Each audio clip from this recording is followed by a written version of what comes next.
Hello friends, आज के video में हम देखेंगे कि अभी पीएम नरेंद्र मोदी जी का देखेंगे कि अभी यूएसए में यात्रा हुआ था। तो उसके पहले आप देखेंगे ओबामा जो थे तो इन्होंने एक स्टेटमेंट दिया था कि अभी मतलब सीएनए का इंटरव्यू हुआ था, उसमें आपको देखने को मिलेगा कि इन्होंने मतलब ये दिया था स्टेटमेंट कि अगर मतलब जो सांप्रदायिक चीज़ें हैं नहीं कम होती है, चाहे अल्पसंख्यक हैं उसको नहीं प्रोटेक्ट किया जाता है, कुछ दिनों में इंडिया जो है ये फिर से मतलब डिवाइड हो जाएगा, ब्रेक हो जाएगा इंडिया, ये बोला गया था। और इनके द्वारा ये स्टेटमेंट देने के बाद बहुत सारे राजनीतिक दल चाहे विदेश में भी और इनके खुद देश में भी देखेंगे आलोचना हुई थी।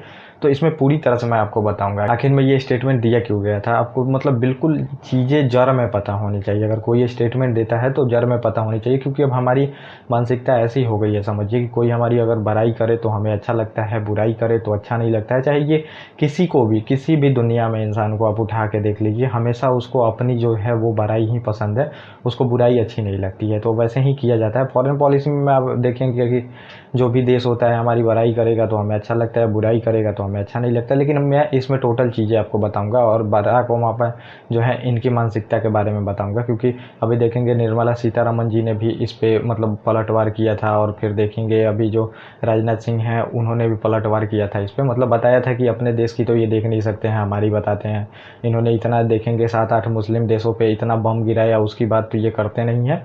26,000 बम गिराया गया इनके द्वारा। और देखेंगे नोबल शांति पुरस्कार मिला। तो शांति पुरस्कार समझिए, अब ये जो अमेरिका वाले जो भी चाहते हैं, आईएमएफ, वर्ल्ड बैंक, कोई भी जो इंटरनेशनल देखेंगे ऑर्गेनाइजेशन है वहाँ पे इनका पूरी तरह से प्रभुत्व है। जो चाहते हैं वही होता है, यहाँ पे आपको देखने को मिलेगा। और कहीं भी आप देख लीजिए उठा के, जो चाहते हैं वही होता है। तो इसमें मैं आपको पूरी चीज़ें बताऊंगा और बिल्कुल मतलब ऐसे डिस्कस होगा जैसे आप मतलब समझिए, क्योंकि सारा पॉलिटिक्स वाली चीज़ें आपको समझ में आनी चाहिए। अब कोई भी स्टेटमेंट देता है तो हमें क्या है, जो जैसा स्टेटमेंट दिया हम उसके पीछे भागने लगे। चाहे यहाँ पे भी आप लीडर देखेंगे जो मतलब जैसे चाहता है यूज करना, अगर उसको मुस्लिम का वोट लेना है तो मुस्लिम के तरफ दे देगा स्टेटमेंट, हिंदू का वोट लेना है हिंदू तरफ स्टेटमेंट दे देगा।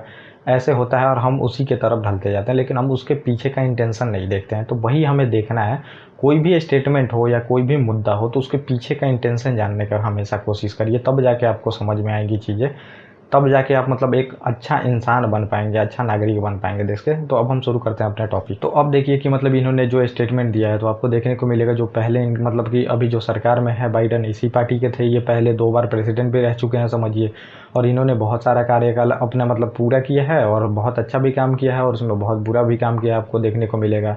और ये समझिए कि बाइडन द्वारा यहाँ पे जो डेमोक्रेटिक पार्टी है इसके ये मतलब प्रतिनिधि हैं और इनकी सरकार है। और इसी पार्टी से ओबामा सरकार मतलब थे, ओबामा जो थे ये प्रेसिडेंट बने थे और फिर इन्होंने ये दिया है। तो अब देखिए बाइडन ने कुछ नहीं कहा है, लेकिन इन्होंने, और बाइडन से काफ़ी इनकी करीबी है, आप मानिए कि ये लोग काफ़ी अच्छे दोस्त हैं समझिए, और इन्होंने दिया है। तो अब देखेंगे जो डेमोक्रेटिक पार्टी है तो इसने एक तीर से 2 निशाना करने का सोचा। अब इन्होंने क्या किया है, मुस्लिम पे यहाँ पे स्टेटमेंट दे दिया है ताकि इनको वोट मिले वहाँ पे जितने मुस्लिम हैं। और फिर बाइडन ने कुछ नहीं कहा है, बाइडन ने भव्य स्वागत भी करवा दिया मोदी जी का। मतलब इसमें क्या हो कि जितने भी भारतीय मूल के लोग हैं उसका भी वोट मिल सके इनको। तो मतलब ये लोग दोनों तरफ से यहाँ पे करना है। कोई भी पार्टी कोई भी स्टेट में समझिए वोट के लिए ही करती है समझिए, बिना वोट के कुछ नहीं होता। अगर डेमोक्रेटिक मतलब समझिए जो देश है उसमें वोट के लिए ही सभी चीज़ें होती हैं, मतलब होती है, काम होती है। लेकिन आपको समझिए कि जो पॉलिटिकल बयान आते हैं वो बिल्कुल वोट के लिए ही होते हैं। तो यही इसने यहाँ पे 2 मतलब स्वीकार करने का कोशिश किया है जो अमेरिका है समझिए, दोनों तरफ से वोट लेने का। क्योंकि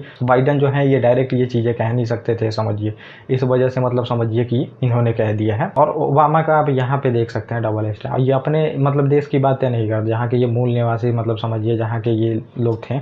तो वहाँ पे केन्या में देखेंगे, केन्या में अभी देखेंगे शवाब है, इस्लामिक स्टेट है, तो ये आतंकवादी संगठन इतना जड़ फैला चुके हैं वहाँ पे कि इनकी जो हालत है कुछ दिन में आप देखिएगा कि सोमालिया, सूडान, यूनान से भी बदतर होने वाली है। लेकिन उसकी ये लोग बात नहीं करते हैं बिल्कुल, ये दूसरे के फट्टे में टांग अड़ाना जानते हैं। और डबल स्टैंडर्ड मतलब ये अमेरिका का हमेशा से आप देख सकते हैं, क्योंकि आपको देखने को मिलेगा अब हमारे रीजन में कौन देश है, बांग्लादेश है, म्यांमार है, पाकिस्तान है, अफ़गानिस्तान है।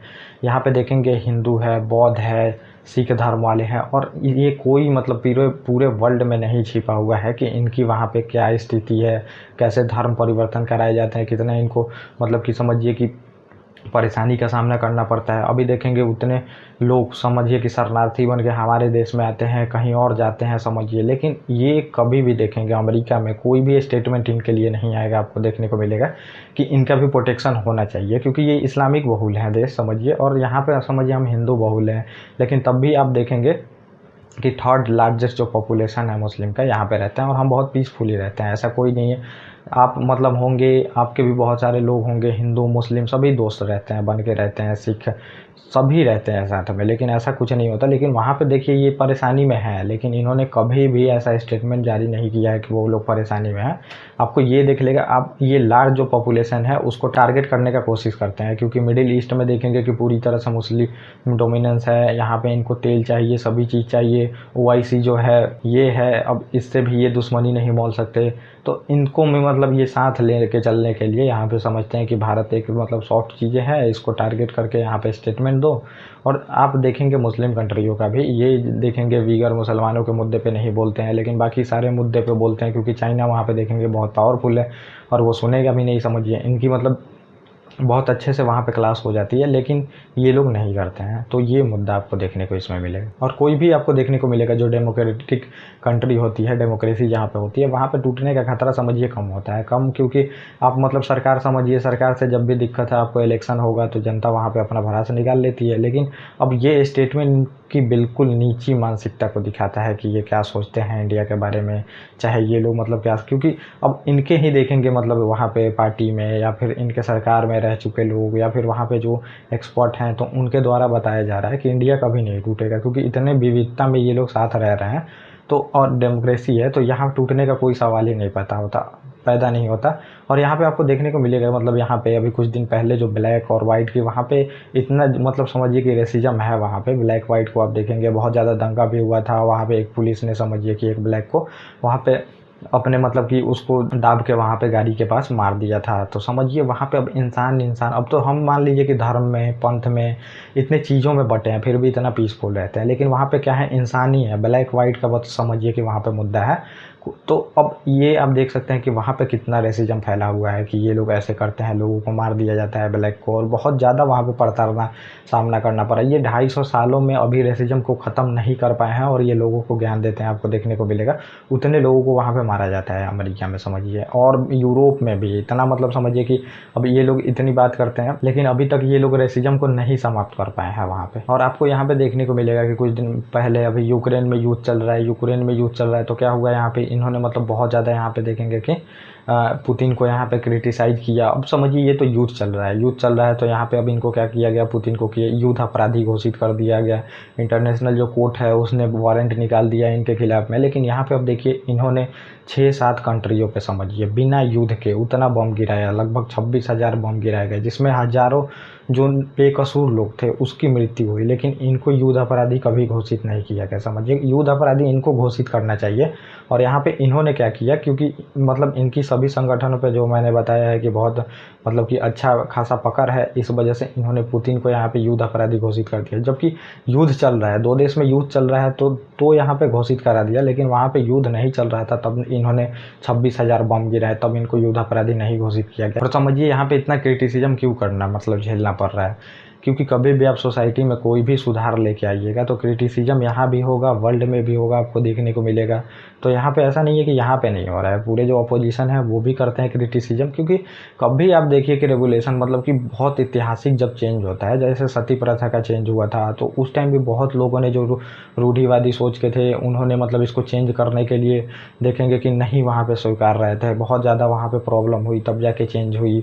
फिर देखेंगे ब्लैक वाइट का जो लड़ाई है, तो देखेंगे शुरू से रेसिज्म फैला हुआ है, लेकिन ब्लैकों ने लड़ाई लड़ी अपनी, अमेरिका में लड़ी, तब जाके वो बराबरी पे आए, यूरोप में लड़ा, बहुत जगह पे लड़ा है। क्योंकि इनकी देखेंगे कि व्यापार होती थी, आराम से इनसे खेती वेती कराया जाता था और ये लोग आराम से बैठ के खाते थे जो वाइट होते थे। लेकिन चेंज हुआ, रेगुलेशन हुआ, बहुत बड़ा चेंज हुआ, तब जाके अब फ्यूचर में वो लोग अच्छा ज़िंदगी बिता रहे हैं आज देखेंगे। तो वही आज होता है, जो सोसाइटी में जब चेंज होती है तो सबको जलती है वहाँ पे, चाहे विपक्ष हो चाहे कुछ भी हो। जैसे देखेंगे हमारे यहाँ पे बहुत ज़्यादा चेंज हो रहा है, 370 हटाया गया तो वहाँ पे बहुत सारी चीज़ें सही हुई हैं। जम्मू कश्मीर में इतना इन्वेस्टमेंट आ रहा है, लोग अब जुड़ रहे हैं, लोग अब समझिए कि रोज़गार मिल रहा है, आतंकवाद कम हो रहा है, तो इन सब से उनको फ़ायदा होगा। लेकिन जो रहते हैं रेडिकल लोग, समझिए मतलब जो कि बहुत रूढ़िवादी चेंजेस से कतराते हैं, वो लोगों को बहुत परेशानी होती है यहाँ पे देखने को मिलेगा। जैसे अभी देखेंगे यूनिफॉर्म सिविल कोड की बात हो रही है, तो बात हो रही है तो कितना यहाँ पे समझिए मुद्दा, लेकिन आपको ये देखने को मिलेगा फ्यूचर में ये बहुत बड़ा चेंज लेके आता है सोसाइटी में। तो ये बहुत बड़ा चेंज लेके आएगा सोसाइटी में, आपको देखने को मिलेगा समझिए कि फ्यूचर में। अभी तो लोग विरोध कर रहे हैं, लेकिन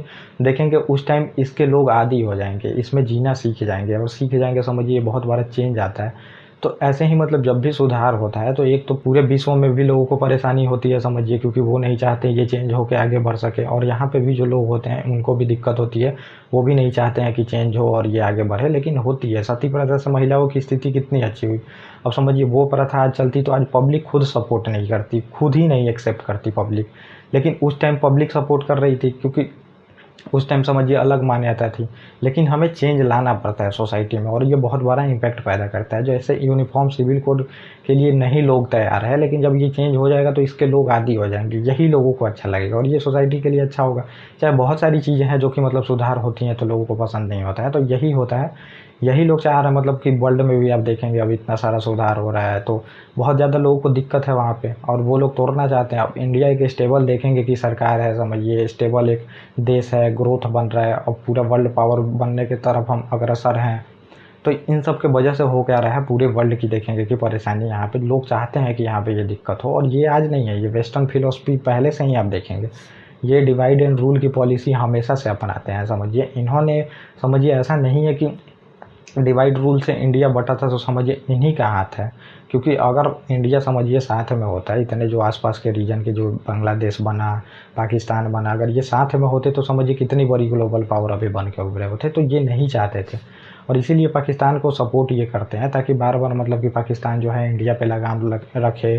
फिर इंडिया को सपोर्ट करेंगे देखेंगे चाइना के अगेंस्ट में, ताकि चाइना को लगाम में रखे, हम वहाँ पे जो है वो चीज़ें कर सके। तो इसलिए ये किया जाता है। जैसे आप देखेंगे अभी जो हिंडनबर्ग का भी आप देखेंगे फैसला, मतलब कि यहाँ पे जो रिपोर्ट आई थी उसमें अब इनको ये भी नहीं पच रहा था कि मतलब एक छोटा सा कंट्री जो कि अभी वर्ल्ड की 5वीं नंबर की अर्थव्यवस्था बना है, इतना पिछड़ा हुआ था, और इसका जो समझिए कि यहाँ का जो कारोबारी है वर्ल्ड का सेकंड जो था, ये समझिए कि रिचेस्ट पर्सन में आ गया था, रिच हो गया था यहाँ पे। तो इनको ये भी नहीं देखा गया, और इसीलिए ये समझिए कि वहाँ पे लाते हैं जो रिपोर्ट लाएं। ये फिर क्या हुआ, उनका कंपनी का गिरा शेयर क्या हुआ, बहुत सारे रिटेलर को लॉस हुआ। उसके बाद आप देखेंगे कि फिर कंपनी उसके आसपास आ ही गई है। तो ये भी देखना नहीं चाहते हैं। हिंडनबर्ग एक समझिए कि अच्छा एग्जाम्पल आपको देखने को मिलेगा जो कि इन्होंने किया था। तो इसमें कंपनी में थोड़ा ही कुछ हो गया था, कंपनी में कोई कारोबार बंद हो गया कि कंपनी बंद हो गई, बस एक रिपोर्ट की वजह से इतना गिराया गया था समझिए, क्योंकि ये नहीं चाहते हैं कि वर्ल्ड में इनकी नाम बने। तो ये होता रहा है हमेशा से, आपको देखने को मिलेगा। तो ये है समझिए, बिल्कुल ये स्टेटमेंट इसीलिए दिया जाता है ताकि प्रॉब्लम फेस करनी पड़े यहाँ के लोगों को, यहाँ का नाम बदनाम हो, और ये लोग अपने मुद्दे में फंसे रहे हमेशा। तो ये चीज़ें हमेशा से चलती आ रही हैं, जो कि सभी को समझना होगा। ओके गाइज, मैंने ये पूरी तरह से टॉपिक है जो एक्सप्लेन करने की कोशिश की है, और बाकी जो टॉपिक होगा ये आगे आएगा। Okay guys, thank you.